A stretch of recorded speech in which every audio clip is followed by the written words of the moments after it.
यो रहेको छ साथीहरू हात्तीघाट चाय फ्याक्ट्री। कति ठुलो छ है, मैले आधीबाट भिडियो गरेँ, हेर्न सक्नुहुन्छ।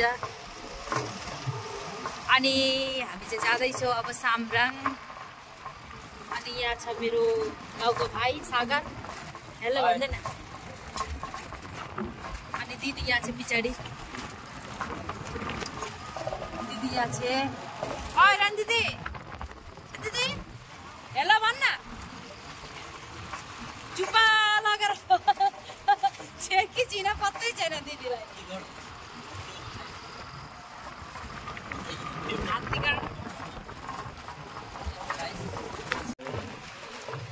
हेर्नु सक्नुहुन्छ साथीहरू, योलाई चाहिँ भनिन्छ हामी भन्छौँ कल्ची खोला। हेर्नु सक्नुहुन्छ कत्रो खोला छ। अनि यहाँ हेर्नु यो थुप्रो तपाईँहरूले बलौटाहरू देखिराख्नु भएको छ होला। यो चाहिँ साथीहरू घर बनाउने बलौटा हो। यहीबाट चाहिँ ढुङ्गा गिटी बलौटा लिएर हामीले घर बनाउँछौँ। अनि सबै यहाँ बिजनेस हो यो साथीहरू। यो खोला त देखिराख्नु भएको छ होला। यहाँ चाहिँ यो खोलाको बलुवा गिटी सबै एभ्रिथिङ काममा लाग्छ। अनि यहाँ हेर्नु न कत्रो थुप्रो छ। हेर्नु सक्नुहुन्छ पहाड जस्तै बालुवा चालेर राखेको छ। अनि यहाँ हेर्नु सक्नुहुन्छ मेसिनहरू देखिराख्नु भयो होला, मेसिनहरू राखेको छ बलुवा चाल्ने। अनि यहाँ अलिकति आँप छ, हेर्नु सक्नुहुन्छ। अलिकति साह्रै पर्छ गाडीहरू यहाँबाट जानु पनि, तर पनि केही छैन साथीहरू। अस्ति नै हामी इको राइनो पार्क यहीँबाट गएको हो नि त, त्यही बाटोबाट।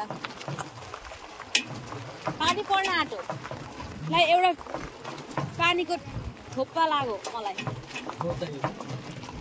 हो। हेर्नु सक्नुहुन्छ पानी पनि पर्नु थाल्यो यही भेटाइमा हामीलाई पानी।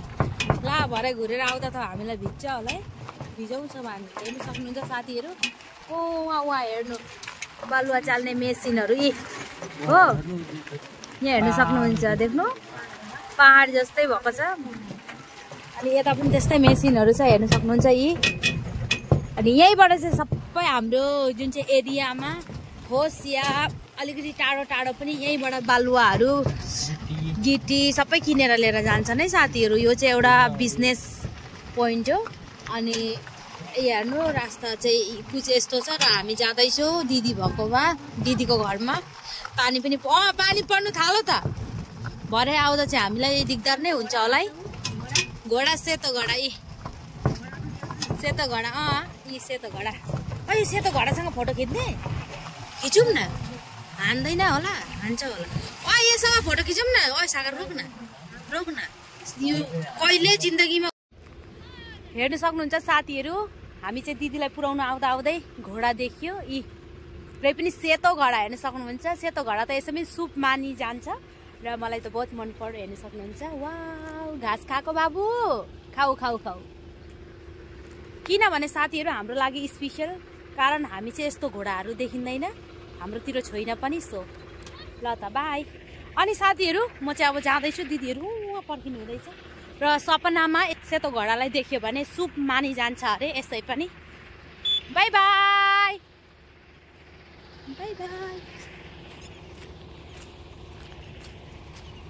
र यहाँ हेर्नु सक्नुहुन्छ कुछ यस्तो नजारा छ। अनि यहाँ मेसिन चलिरहेको छ, कपिराइट आउने बेर छैन साथीहरू। यो चाहिँ गिटी बलौटा घर बनाउने सबै ढुङ्गाहरू यहाँ चाहिँ बेची जान्छ, किनि जान्छ। अनि यहाँ चाहिँ बिजनेस हो। हेर्नु सक्नुहुन्छ यत्रो ठुलो खोला छ, यो सबै एक राउन्ड। अनि म यहाँ छु। अनि साथीहरू रुक्नु,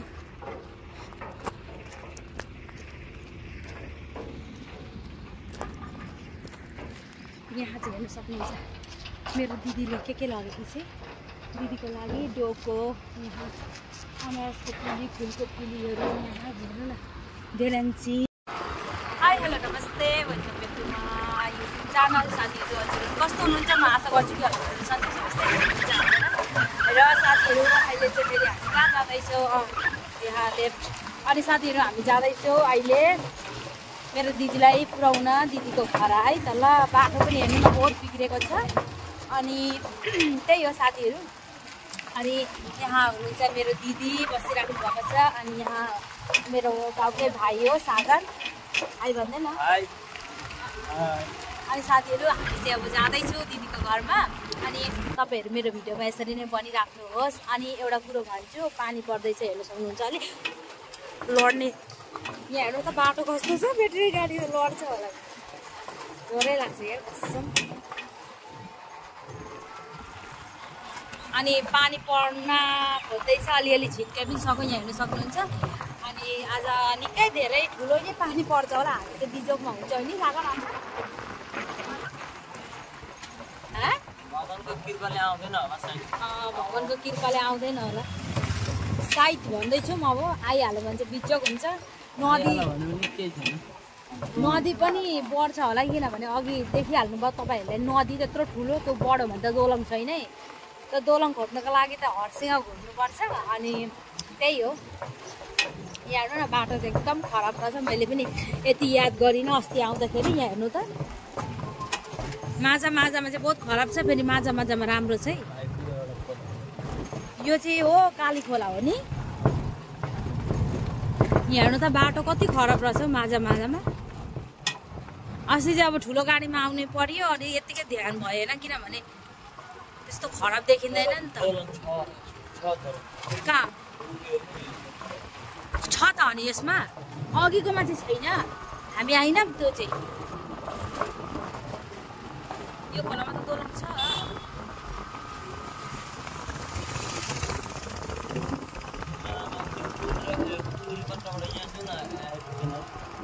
बाइकमै ए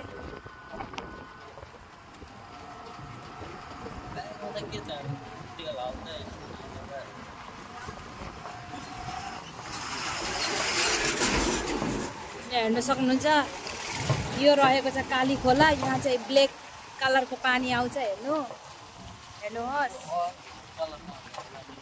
ब्ल्याक कलरको आउँछ, डरै लागेर आउँछ साथीहरू यो ब्याट्री गाडीमा पनि चढ्न, किनभने कस्तो बाटो खराब छ नि त त्यसैले। अनि हेर्नुहोस् साथीहरू, हामी जाँदैछौँ। अब साथीहरू हाम्रै गाउँको भाइको ब्याट्री गाडीमा जाइँदैछ। अनि भाइको गाडीमा हामी रिजर्भ गरेर जान्छौँ। अनि त्यही भाइले हाम्रो भएर जान्छौँ, कहीँ जानु पर्यो भने पनि। अनि सुविधा पनि छ, किनभने आफ्नै गाउँको दाजुभाइहरू हो। अनि भाइलाई सोध्छु, भाइ यो ब्याट्री गाडीको दाम चाहिँ कति पर्छ, कति सनमा ल्याएको यो ब्याट्री गाडी, र यसको दाम चाहिँ कति पर्छ ब्याट्री गाडी? 1,70,000 पर्छ केस ल्याउँदाखेरि। केस ल्याउँदा तिमीले केसै ल्याएको होला? कुन ठाउँबाट ल्याएको? टङ्लाबाट। ए टङ्लाबाट। अनि कति सनमा ल्याएको तिमी? 2025 न्युै हो साथीहरू। अर्को थियो बेच होइन? अर्को थियो, मैले त्यो बेचेँ।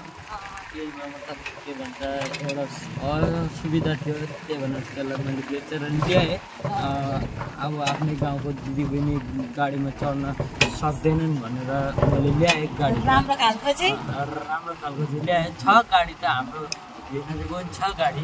के भन्छ अब भिनाजुको चाहिँ अब हुँदैनन् भनेर मैले फेरि यो गाडी ल्याएको। जेनेबा एउटा गाउँमा 2-3वटा गाडी भएको सुविधा हो आफ्नो लागि पनि, त्यही भएर ल्याएँ। अब गाउँघरमा यसो गोडी हर्सिङ जान सकिन्छ। गाउँघरमा अब आफ्नो दाजुभाइको भनेको त्यही हो। अरूको भनेको त्यही हो। अब अरूको अब के भन्छ आफ्नो मान्छे भनेको आफ्नो मान्छे।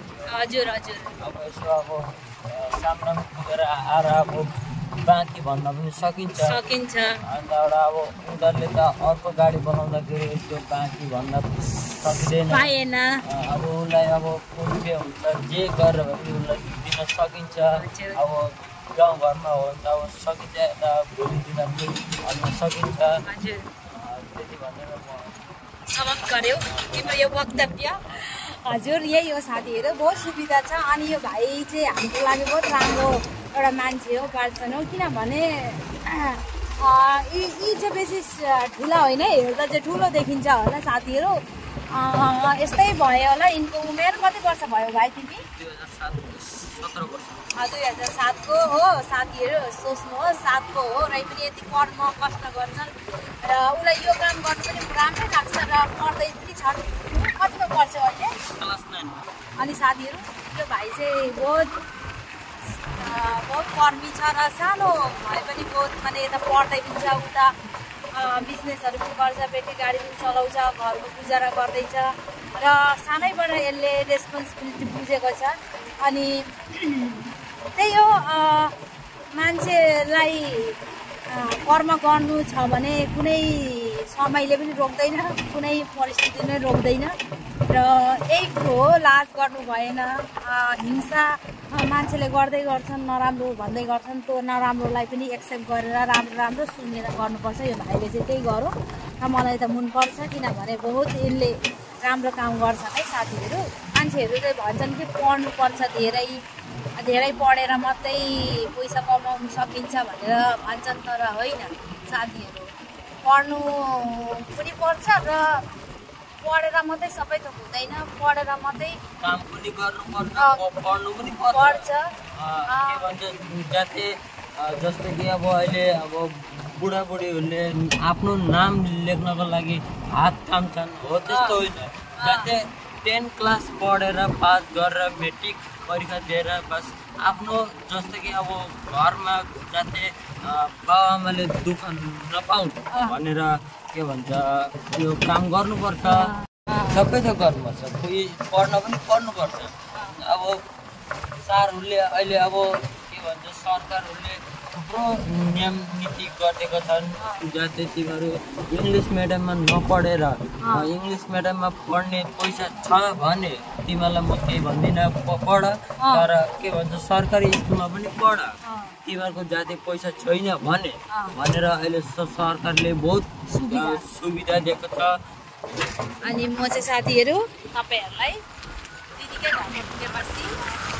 स्टार्ट गर्छु ल अहिलेको लागि यति नै साथीहरू हामी चाहिँ यात्रा गर्दा गर्दै पुगिसक्यौँ बाहुनचुली बजार र यो रहेको छ बाहुनचुली बजार हरे एक्चुअलमा मलाई थाहा छैन मेरो दिदीले भने कि किनभने दिदीहरू पनि साप्ताहिक बजार यहीँबाट गर्छन् अरे र यो चाहिँ सन्डेको दिन लाग्दो रहेछ अनि हेर्न सक्नुहुन्छ तपाईँहरूले पनि बाटोको किनार लागिरहेको छ अनि साथीहरू अलिकति भित्रभित्र पनि लागिरहेछ निकै ठुलो लाग्दो रहेछ जे होस् अनि यहाँ चाहिँ हर चिज भेटिन्छ जुन चाहिँ हाम्रो डेली लाइफमा युज हुने अनि साथीहरू यहाँ चाहिँ मलाई आएर राम्रै लाग्यो अनि साथीहरू यो ठाउँ चाहिँ सामराङ नेरी नै हो सामराङ चाहिँ होइन अनि यहाँ चाहिँ धेरै पनि हाम्रो गोर्खाली जनगोष्ठी बसोबास गर्नुहुँदो रहेछ अनि आदिवासी जनगोष्ठी बसोबास गर्नुहुँदो रहेछ अनि प्लस बेङ्गोली जनगोष्ठीको लोकहरू बसोबास गर्नुहुँदो रहेछ अनि एसामिस पनि अनि बोडो पनि मिक्स हुनुहुँदो रहेछ जे होस् राम्रो लाग्यो मलाई चाहिँ फाइनली साथीहरू हामी आइपुग्यौँ दिदीको घर अनि हामी आइपुग्यौँ हेर्नु न दिदीले के ल्याएको छ कति भारी होला है छोड्दैन यहाँ तलैमा छैन सकेको अब डोको मेसिन चाहिँ कसरी निकाल्नु भाइ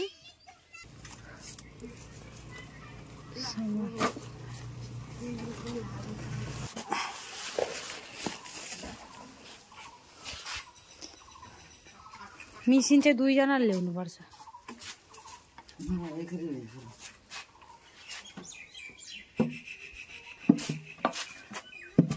छड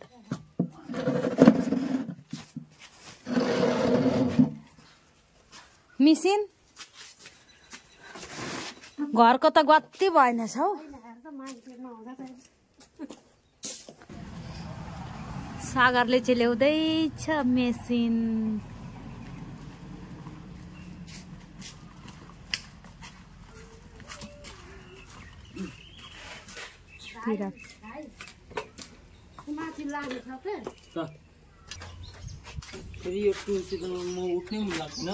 मलाई पनि त टुङ्सीले कहिले कहाँ ल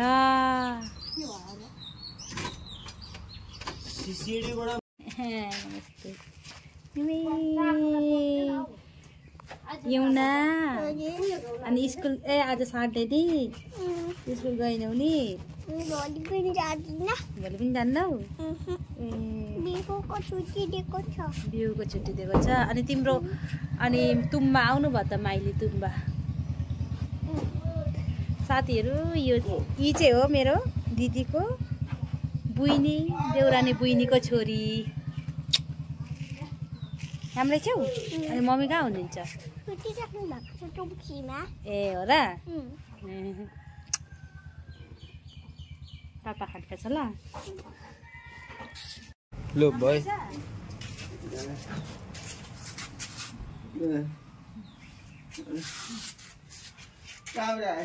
घर गाडी डोको ल्याएको साथीहरू फाइनली म आइपुगेँ मेरो दिदीको घरमा र दिदी चाहिँ सामान मिलाउँदैछ यहाँ हेर्न सक्नुहुन्छ अनि अब साथीहरू यहाँ थोडा सा अब चाय पानी ठन्डा खाएर फेरि हामी निस्किन्छौँ घरतर्फ किनभने अहिले चाहिँ 1 बजिसक्यो र जाँदा जाँदै टाइम लाग्छ अनि किनभने बाटो पनि खराब छ त यताको सो छिटै निस्किनुपर्छ ओके याहु सागर च्यास गरौँ च्यास हामीले चाहिँ के खाँदैछौँ रम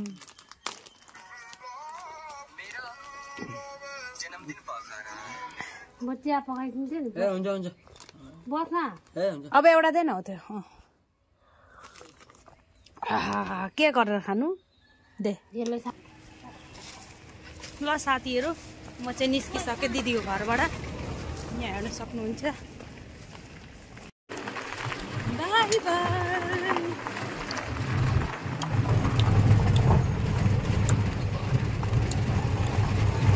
ल साथीहरू अब चाहिँ हामी दिदी पुऱ्याएर जाँदैछौँ नि सागर हजुर अब दिदी पुऱ्याएर जाँदैछौँ अब त्यही हो म चाहिँ पछाडि बसेँ किनभने अब त यो त मेरो एरिया है भनेको जस्तै गरेर बस्छु खाली खाली ल साथीहरू 3 hours later दिदीलाई पुऱ्याएर आइपुगेको छु भन्दा पनि अब पुग्न आँटे घर हेर्न सक्नुहुन्छ यो रहेको छ मेरो घर अनि अब सागर दाईलाई पनि यसो भाडा दिइहाल्नु पर्यो ल साथीहरू आजको लागि यति नै फेरि भेटौँला अर्को भिडियोको साथ तब तकको लागि सस्त्रनु मस्त्रनु बाई बाई